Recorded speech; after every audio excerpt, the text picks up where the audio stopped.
Hello दोस्तों, मैं हूं नारायण और आज की इस वीडियो में हम बात करेंगे बिजनेस मार्केट के बारे में। पिछले वीडियो में हमने देखा था कि कंज्यूमर मार्केट कैसे काम करता है, एक कंज्यूमर कैसे एक प्रोडक्ट को बाय करता है या फिर वो किन किन स्टेजेस को फॉलो करता है किसी भी प्रोडक्ट को बाय करने के लिए। तो इस वीडियो में हम लोग देखेंगे कि एक बिजनेस कैसे अपना रॉ मटेरियल्स या फिर अपने लिए कोई भी प्रोडक्ट कैसे खरीदता है, एक बड़ी कंपनी कैसे अपना प्रोडक्ट खरीदती है या फिर एक छोटी कंपनी कैसे खरीदती है, उसके बारे में हम आज की इस वीडियो में बात करेंगे। और अगर आप B2B प्रोडक्ट में डील करते हैं तो उनके बाइंग प्रोसेस को समझना आपके लिए बहुत ही इंपॉर्टेंट हो जाता है। हमारे बिजनेस मार्केट में कंज्यूमर मार्केट से बहुत ही कम बायर्स होते हैं, क्योंकि कंज्यूमर मार्केट में बहुत सारे लोग होते हैं तो बहुत सारे लोग बाय करते हैं। बट बिजनेस मार्केट में जो बिजनेसेस है वो इतना ज़्यादा नहीं होता अगर हम कंपेयर करें हमारे कंज्यूमर मार्केट से। तो इसीलिए बिजनेस मार्केट में उसके जो बायर्स है वो बहुत कम होते हैं। बट जो भी बायर्स होते हैं ना, वो बहुत क्वांटिटी में प्रोडक्ट्स खरीदते हैं। और क्योंकि वो बहुत हाई क्वांटिटी में प्रोडक्ट परचेस करते हैं तो वो क्या करते हैं, वो अपना एक टीम बना कर रखते हैं जिसे वो बाइंग सेंटर कहते हैं। और वो बाइंग सेंटर ना बहुत एक्सपर्ट होती है कोई भी प्रोडक्ट को परचेस करने के लिए। और हमारी बिजनेस मार्केट की जो डिमांड है वो पूरी तरह से डिपेंड है हमारे कंज्यूमर मार्केट के ऊपर। हमारे कंज्यूमर मार्केट में अगर डिमांड कम हो जाता है तो उसकी जो इफेक्ट है वो बिजनेस मार्केट में आता है। क्योंकि कंज्यूमर मार्केट में अगर डिमांड कम हो जाता है, लोग कम प्रोडक्ट्स खरीदते हैं, तो एक कंपनी भी ना कम प्रोड्यूस करता है और उसकी वजह से वो कम रॉ मटेरियल्स खरीदता है। तो इस तरह से हमारा जो कंज्यूमर मार्केट की जो डिमांड है वो अफेक्ट करता है हमारे बिजनेस मार्केट को। और हमारे बिजनेस मार्केट में जो भी डिमांड होती है ना, वो इन इलास्टिक होती है। मतलब अगर किसी भी प्रोडक्ट की प्राइस बढ़ जाता है या फिर घट जाता है तो उसकी डिमांड पर कोई इफेक्ट नहीं पड़ता है। उसकी जो डिमांड है वो जैसे का तैसा रहता है। जैसे कि एक शू मैन्युफैक्चरर है, तो अगर लेदर का प्राइस कम हो जाता है तो ज़्यादा रॉ मटेरियल्स नहीं खरीद लेगा, या फिर प्राइस बढ़ जाता है तो वो कम रॉ मटेरियल्स नहीं खरीद लेगा। उसको जितना चाहिए होगा वो उतना ही खरीदेगा, क्योंकि उसका भी एक प्रोडक्शन प्लान होगा ना, तो उस प्लान को वो सडनली चेंज नहीं कर सकता। तो इसलिए यहाँ पर जो डिमांड होता है वो इन इलास्टिक होता है। पर इसका मतलब ये नहीं है कि आप जब चाहे तब रेट को बढ़ा देंगे। अगर आप रेट बढ़ा देते ज़्यादा और आपकी जो कॉम्पिटिटर है वो कम प्राइस में दे रहा है तो वो शिफ्ट हो जाएगा। और एक ऑर्गेनाइजेशन ना 3 तरह के बाइंग सिचुएशन फेस करती है। पहले आता है स्ट्रेट रीबाय, देन आता है मॉडिफाइड रीबाय, देन आता है न्यू टास्क। स्ट्रेट रीबाय मतलब अपने जो बायर्स होते हैं वो क्या करते हैं, वो अपने जो रेगुलर बेसिस पर जो भी प्रोडक्ट मंगा रहे होते हैं ना, वो स्ट्रेटली अपने जो अप्रूव्ड सप्लायर्स होते हैं उनसे मंगवा लेते हैं। वो अपने सप्लायर्स से डील कर लेते हैं। अगर उनकी प्रोडक्ट खत्म हो जाती है तो वो ऑटोमेटिकली उसे फिल कर देता है, जहाँ पर कि कोई चेंजेस करना नहीं पड़ता है। पहले जो प्राइस में उन्होंने मंगाया था उस प्राइस में उनको चाहिए तो वो ऑटोमेटेड फिल हो जाता है। उनका एक डील होता है सप्लायर्स के साथ। बट अगर वो अपने प्रोडक्ट की स्पेसिफिकेशन को चेंज करना चाहते हैं या फिर अपने रॉ मटेरियल्स को कम प्राइस में खरीदना चाहते हैं या फिर वो जल्दी डिलीवरी चाहते हैं, तो उस टाइप की बाइंग सिचुएशन को कहता है मॉडिफाइड रीबाय। स्ट्रेट रीबाय में क्या होता था, प्रोडक्ट खत्म हुआ तो ये ऑटोमेटेड फिल कर देता, वहाँ पर कोई भी टेंशन नहीं। बट ये जो मॉडिफाइड रीबाय है ना, यहाँ पर क्या होता है, यहाँ लोगों का इन्वॉल्वमेंट होता है, क्योंकि यहाँ पर नेगोशिएशन होता है प्राइस के ऊपर, स्पेसिफिकेशन के ऊपर, ये सब के ऊपर। तो यहाँ पर हमारा जो बाइंग टीम है उसका रोल आ जाता है। देन नेक्स्ट आता है न्यू टास्क। न्यू टास्क मतलब जब एक बाइंग जो टीम है वो ना कोई न्यू प्रोडक्ट को परचेस कर रही है, मतलब पहली बार एक प्रोडक्ट को परचेस कर रही है, जैसे कि ऑफिस बिल्डिंग्स हो गए या फिर उनके जो सिक्योरिटी कैमरास हो गए। तो ये सब जो चीज़ें हैं ना वो पहली बार बाय कर रहे होते हैं, तो उसे कहते हैं न्यू टास्क। नेक्स्ट हम देखते हैं कि एक बिजनेस बाइंग प्रोसेस में कौन कौन इन्वॉल्व हुए होते हैं। ऑर्गेनाइजेशन में जो टीम होती है ना, जो कि डिसीजन लेती है किसी भी प्रोडक्ट को बाय करने के लिए, उस टीम को कहा जाता है बाइंग सेंटर। और ये जो बाइंग सेंटर होती है ना, ये 6 से 10 पीपल को लेकर के गठित हुई होती है। कई बार उससे भी ज़्यादा लोग यहाँ पर इन्वॉल्व होते हैं। जब वो किसी कम कॉस्ट के प्रोडक्ट को खरीदते हैं तो वहाँ पर कम लोगों की इन्वॉल्वमेंट होती है। बट ज़्यादा रिस्की काम है, ज़्यादा हाई कॉस्ट लग रहा है जिस प्रोडक्ट को खरीदने में, तो वहाँ पर ज़्यादा लोगों का इन्वॉल्वमेंट रहता है। और वहाँ पर जितने भी लोग होते हैं ना, उन सभी का कोई ना कोई रोल होता है। तो चलिए हमारे बाइंग सेंटर में जो भी लोग होते हैं उनका क्या क्या रोल होता है उसके बारे में देखते हैं। पहला आता है इनिशिएटर। इनिशिएटर मतलब जो कि एक परचेस को इनिशिएट करता है, जिसको कि लगता है हमें एक प्रोडक्ट की नीड है और हमें यह प्रोडक्ट खरीदना चाहिए, जो कि बाइंग प्रोसेस को स्टार्ट करता है। और नेक्स्ट आता है यूज़र। यूज़र मतलब जो कि आगे जाके उस प्रोडक्ट को यूज़ करने वाले हैं या फिर अभी करंटली जो भी प्रोडक्ट है हमारी कंपनी में उसको यूज़ कर रहे हैं।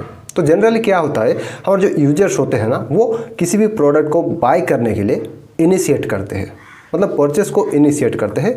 वो जनरली इनिशिएटर होते हैं। क्योंकि हर वक्त वो एक प्रोडक्ट को यूज कर रहे होते हैं, तो अगर प्रोडक्ट में कोई खराबी आ जाती है या फिर उन्हें कोई न्यू मशीन्स की ज़रूरत होती है तो वो पहले कंपनी को बोलते हैं। और नेक्स्ट आता है इन्फ्लुएंसर। इन्फ्लुएंसर मतलब जो कि एक बाइंग डिसीजन को इन्फ्लुएंस कर सकते हैं, जैसे कि हमारे इंजीनियर्स हो गए या फिर जो भी टेक्निकल एक्सपर्ट्स होते हैं, वो एक बाइंग डिसीजन को इन्फ्लुएंस कर सकते हैं कि हमें इस तरह का प्रोडक्ट चाहिए, उस तरह का प्रोडक्ट चाहिए, तो उसे हम कहेंगे इन्फ्लुएंसर्स। नेक्स्ट आता है डिसाइडर्स। डिसाइडर मतलब जो कि डिसाइड करते हैं हमें कौन सा प्रोडक्ट चाहिए या फिर कौन सा प्रोडक्ट नहीं चाहिए, या फिर हमें कौन सा जो सप्लाई है उसे सिलेक्ट करना है, उसके बारे में डिसाइड करते हैं।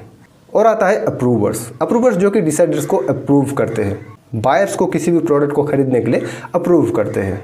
और नेक्स्ट आते हैं बायर्स। बायर्स के पास दोस्तों एक फॉर्मल अथॉरिटी होता है जो कि किसी भी प्रोडक्ट को बाय कर सकते हैं या फिर किसी भी एक सप्लायर को सिलेक्ट करके उनके साथ नेगोशिएट कर सकते हैं। उसके बाद हमारे जो अप्रूवर्स होते हैं वो उन्हें अप्रूव करते हैं।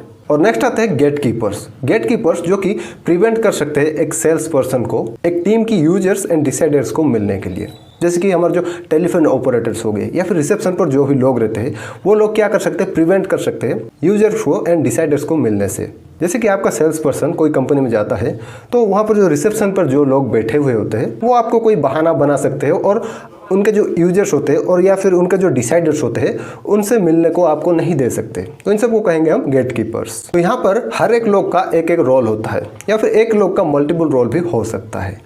एज ए बिजनेस मार्केटर हमें पहले तो हमारा जो टारगेट मार्केट है उसे आइडेंटिफाई करना होगा, मतलब हम किस तरह के बिजनेसेस को टारगेट करना चाहते हैं यह हमें पहले आइडेंटिफाई करना होगा। देन हम उसके बाद क्या करेंगे, उन कंपनीज के जो बाइंग सेंटर्स होते हैं उनके अंदर हमें किसे फोकस करना है वो हम आइडेंटिफाई करेंगे। उसके अंदर रहते हैं इन्फ्लुएंसर्स या फिर जो डिसीजन मेकर्स होते हैं, उनको हम फाइंड आउट करेंगे और उनके जितने भी इंफॉर्मेशन से जितने भी डेटा है हम लेने की कोशिश करेंगे उनके बारे में। तो जनरली क्या होता है, हमारे बाइंग सेंटर्स में जो भी लोग होते हैं ना, वो दो प्रॉब्लम की सॉल्यूशन ढूंढ रहे होते हैं। पहला हो जाता है उनकी जो ऑर्गेनाइजेशन में जो भी प्रॉब्लम है उसका, और दूसरा अपना जो पर्सनल प्रॉब्लम है उसका। पर्सनल प्रॉब्लम मतलब पर्सनल जो नीड होता है, मतलब अगर वो किसी के साथ एक अच्छी डील करते हैं तो उनको क्या कमीशन मिलने वाला है, उनको जो रिकॉग्नाइजेशन मिलने वाला है, वो हो गया उनका जो पर्सनल नीड है। तो हमें उनके बारे में जितना चाहिए उतना इन्फॉर्मेशन गैदर करना चाहिए, उनके कंपनी के नीड के बारे में और उनके पर्सनल नीड के बारे में भी, जो कि हमें काम आएगा जब हम उनके साथ नेगोशिएट करेंगे हमारे प्रोडक्ट के बारे में। तो चलिए देखते हैं कि एक बिजनेस बाइंग प्रोसेस में क्या क्या स्टेजेस होते हैं। तो पहला स्टेज आ जाता है प्रॉब्लम रिकॉग्नाइजेशन, जो कि हमने कंज्यूमर बिहेवियर में भी देखा था। तो यहाँ पर भी अगर कोई बिजनेस कोई प्रॉब्लम फेस करता है या फिर कोई नीड रिकॉग्नाइज करता है जो कि किसी प्रोडक्ट के द्वारा या फिर किसी सर्विस के द्वारा सेटिस्फाइड हो सकता है, तब इसकी जो बाइंग प्रोसेस है वो स्टार्ट होता है। और यहाँ पर भी इंटरनल स्टिम्युली एंड एक्सटर्नल स्टिम्युली का रोल आ जाता है। जैसे कि कोई कंपनी न्यू प्रोडक्ट प्रोड्यूस करना चाहता है न्यू टाइप का, तो उसे क्या चाहिए होगा, उसे रॉ मटेरियल्स चाहिए होगा, उसे न्यू इक्विपमेंट्स चाहिए होगा। तो ये हो जाता है इंटरनल स्टिम्युली। और एक्सटर्नल स्टिम्युली मतलब जब कोई हमारे जो बायर्स होते हैं ना, वो बाहर से कोई आइडिया उनको मिलता है, वो कहीं ब्लॉग्स पढ़ रहे होते हैं या फिर न्यूज़पेपर पढ़ रहे होते हैं और उनको कोई न्यू आइडिया आता है न्यू प्रोडक्ट डेवलपमेंट के बारे में, या फिर कोई सेल्स पर्सन उन्हें कोई न्यू प्रोडक्ट दिखाता है या फिर वो जो पुराने प्रोडक्ट है उसे कम दाम में देने की कोशिश करता है, तब वो एक्सटर्नल स्टिम्युली कहलाता है और हमारा जो बाइंग प्रोसेस है वो स्टार्ट होता है। और नेक्स्ट स्टेप आता है जनरल नीड डिस्क्रिप्शन। तो यहाँ पर क्या करते हैं, हमारे जो बायर्स होते हैं वो जनरली एक फॉर्मल डिस्क्रिप्शन लिखते हैं कि हमें क्या क्या चाहिए, कितने क्वांटिटी में चाहिए, तो इन सब के बारे में वो यहाँ पर डिसाइड करते हैं। जो सिंपल आइटम होते हैं उसको तो सिंपली वो लिख देते हैं, बट जो कॉम्प्लेक्स आइटम्स होते हैं उनके लिए वो क्या करते हैं, वो इंजीनियर्स का सहारा लेते हैं। और नेक्स्ट आता है प्रोडक्ट स्पेसिफिकेशन। तो यहाँ पर क्या करते हैं, हमारे जो बायर्स है वो एग्जैक्टली हमें कौन सी प्रोडक्ट चाहिए, किस टाइप का प्रोडक्ट चाहिए, उसमें किस टाइप का फीचर होना चाहिए, किस टाइप का टेक्निकल स्पेसिफिकेशन होना चाहिए, उसको डिटरमाइन करते हैं। अगर हमें कोई मशीन खरीदना है तो वहाँ पर क्या क्या एग्जैक्टली टेक्निकल स्पेसिफिकेशन होना चाहिए, उसका क्या क्या कंपोनेंट होना चाहिए, उसको हम यहाँ पर डिटरमाइन करेंगे। तो ये जो बड़ी बड़ी कंपनियाँ होती है ये क्या करती है, ये अपनी एक टीम बनाई हुई होती है, एक इंजीनियरिंग टीम बनाई हुई होती है और उस टीम को असाइन कर देती है इस काम के लिए, और उस टीम को कहा जाता है product value analysis engineering team. और ये टीम क्या करती है, ये किस तरह से हम कॉस्ट को रिड्यूस कर सकते हैं उसके बारे में डिसाइड करती है। ये डिफरेंट एनालिसिस करती है और कैसे हम हमारे जो प्रोडक्ट है, जो प्रोडक्ट आएगा उसको उसकी परफॉर्मेंस को हर्ट किए बिना उसको कैसे हम चीप वे में प्रोड्यूस कर सकते हैं उसके बारे में ये डिसाइड करते हैं। मतलब ये जनरली क्या करते हैं, हमारा जो एक्सेस जो हमारा कॉस्ट होता है ना उसे ये एलिमिनेट कर देते हैं।